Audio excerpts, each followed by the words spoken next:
አድማጮቻችን መሰንበቻን ኤፍኤም አዲስ 97.1 ላይ እያደመጣችሁ ነው። ተወዳጆቹ ተዋንያን የተሰባሰቡበት ተከታታይ ቴሌቪዥን ድራማ ተጀምሯል። በተለይ ደግሞ ትንሽ ጠፋ ብለው ነበረ አብዛኞቹ። አንዷ ደግሞ ዝነኛዋ ተዋናይት ንግስት ሀዋዝ ነበረች።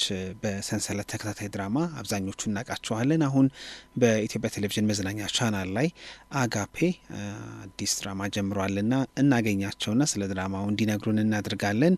በቅድሚያ ለንግስት እንሰጣለን። ሰላም ንግስት፣ እንዴት አለሽ? ሰላም ሰለሞን፣ እንዴት ናችሁ? አለን ይመስገን። አንቺ እንዴት ነሽ? እኔ ደህና ነኝ እግዚአብሔር ይመስገን። ትንሽ ጉንፋን ስለያዘኝ ድምፄ ጎርነን ብሏልና ለዚህ ደግሞ ይቅርታ ጠይቃለሁኝ። በተረፈ ስላገኘሁ በጣም ደስ ብሎኛል። ጉንፋን እዚህም አለ። እኔ ብቻ ነኝ የቀረሁት እስካሁን ያልተያዝኩት እንጂ በዛ ያለ ሰው ተይዟል። አይዞሽ። ጠፋ ብለሻል። በነገሮች ላይ እውነት ነው፣ ጠፍቻለሁ ከሚዲያ። ያው ሰንሰለት ስለተቋረጠ ጠፋሽ በሚሉ ሰዓት ግን ዋው ለካ እኔ ብቻ አይደለሁም በልቤ ናፈኩት። እንዴ ህዝብ ይሄንን ያህል ይናፍቀኛል? በጣም በቃ በደስታ በመዋኘት እንዴ ሜጀርመንት እኮ ቢኖር ናፍቆትን መለኪያ እንደው ህዝብን ምን ያህል እንደምናፍቅ በየጊዜው እየለካሁኝ ለህዝብ ማሳወቅ ፈልግ ነበረ። አይቻልም እንጂ ግን ሁልጊዜ በሚያገኙኝ ሰዓት እንደው በማስ ሚዲያም ስለሚጠይቅ ህዝቡ ላገኙትም ሰው ስለሚጠይቁ ምን ያህል እድለኛ ነኝ እኔ። በጣም እንደው ከስራዬ በላይ የህዝብ ፍቅር አለኝ። እግዚአብሔር ይመስገን እድለኛ ነኝ ኢትዮጵያዊትን በመሆኔ። ወገኖች እወዳችኋለሁ። አሁን እንግዲህ በአጋፔ መተሻልና ከትዬ ቀለሟ ጋር ይለያዩ ይሆን?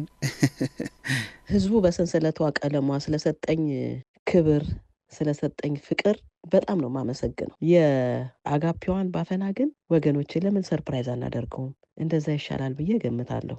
እስኪ አንዳንዴ ሰርፕራይዝ እንደራረግ ይሻላል። ጉንፋን ደግሞ ተጠንቀቁ። ምናልባት ጉንፋኔ እንዳይተላለፍባችሁ ደግሞ ማስክ አድርጌ ነው የማወራችሁ። ኦኬ። እኔማ ስሰማ ታናሽና ታላቅ ናቸው የሚባል ነገር ሰማሁኝና ትንሽ በሰል ብለዋል። አሁን የቀለሟ የሚያመሳስላቸው ጥቂት ነገር ሊኖር ይችላል። በብዛት ግን ባፈና ይለያሉ። ለምሳሌ አንዳንድ ጊዜ ቀለሟ እኮ እንደ ከአቅሜ በላይ የሆኑብኛል። ያው እንደ ተመልካች ስለሆነ የማያቸው እኚህ ሴትዮ ግን ምን ማለታቸው ነው? እንደዚህ ይባላል አሁን እላለሁኝ። ባፈና ላይም ከሳቸው የበለጠ እንደዛ የምልባቸው ሁኔታዎች ሊኖሩ ይችላሉና ወደፊት ፊልሙ ላይ እያየን በቃ አስተያየት እንሰጥ ይሻላል። ንግስት፣ እንግዲህ አብዛኛው ሰው የሰንሰለት ተከታታይ ድራማ ላይ በተለይ ቅርብ ጊዜ ያቅሻል። አሁን ደግሞ የምትተውኑት አብዛኞቻችሁ እዛ ስብስብ ላይ ነበራችሁ ናችሁና ምን ጠቀመሽ? ይሄ እንደው ቶሎ ለመዋሃድ አግዞሻል? አብዛኞቹን ስለምታውቂያቸው። በመሰረቱ ከለመዱት ሰው ጋር መስራት ስራን ያቀላል።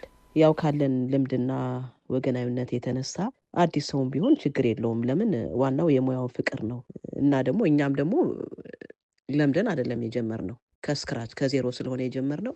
ልምድ የሌለውም ሰው ቢመጣ አዲስ ሰውም ቢመጣ በመግባባት በፍቅር በመደጋገፍ በመተሳሰብ ደስ ብሎን እንሰራለን እና ይሄ ብዙም ችግር የለውም። ንግስት፣ ድምፃዊነትሽ በትወና ተሸፍኖ ቀረ ማለት ነው? ምክንያቱም እኔ ጥሩ ሙዚቀኛ እንደነበር ሻቃለሁኝ።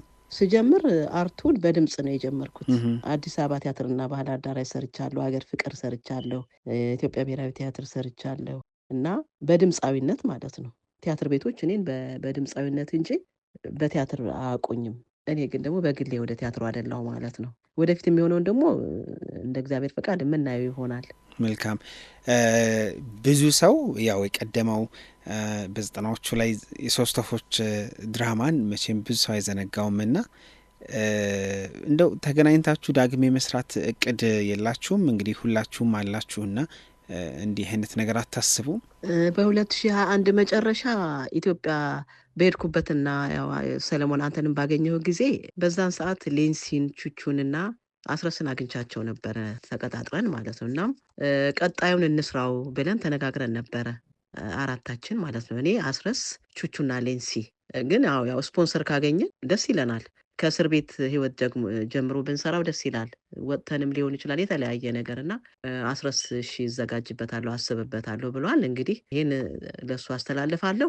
መተጋገዝም ካለብን እንግዲህ እኛም በዚህ ያለውን እነሱም በዛ ያለውን፣ ቹቹም ኬንያ ነን፣ አብረን እየተጋገዝን ልንሰራ እንችላለን። ወደፊት ብንሰራው ደስ ይለኛል። እኔም ራሴ ሶስት ወፎች መቋረጥ አልነበረበትም። ቀጣይ እኮ ፓርት ነበረው፣ ቢቀጥል ደስ ይለኛል። እኔም መልካም እናመሰግናለን። እንግዲህ በሶስት ወፎች በሰንሰለት አሁን ደግሞ በአጋፔ በትውልድ ቅብብሎች ውስጥ እንግዲህ መወደድ ቀላል አይደለምና አሁን ለሚመለከቱ ለድራማውን ለሚያዩ የመጨረሻ መልእክትሽን አጋሪያቸውና እናበቃለን ካንቺ ጋር። መላው የኢትዮጵያ ሕዝብ ወገኖቼ በአጋፔ ፊልም ስለምንገናኝ ያው ተጀምሯል። በጣም ደስ ብሎኛል። ፍቅር 3 ቃላት ነው፣ ግን ጥልቅ ነው ፍቅርና በህዝብ መወደድ ቀላል ነገር አይደለም። ህዝብን መውደድ ቀላል ነገር አይደለም እና ሁልጊዜም በሀሳቤ ትመላለሳላችሁ። ወዳችኋለሁ ወገኖቼ። ያው ደግሞ ፊልሙ በቲክቶኬም ላይ ገልጬዋለሁኝ። በኢትዮጵያ ቴሌቪዥን መተላለፉ ለእኔ በጣም ደስታን የሰጠኝ፣ ወደ ገጠራማው ክፍለ ሀገር ምናምን እንደዚህ ዋይፋይ በሌለባቸው አካባቢዎች እያንዳንዱ ሰው በነጻነት ሊያዩ የሚችል ስለሆነ በጣም ያ ነው ደስታን የሰጠኝ እኔ እና ወገኖቼ ወዳችኋለሁ። መልካም ጊዜ ይሆንላቸው ወገኖቼ፣ ወዳችኋለሁ። መልካም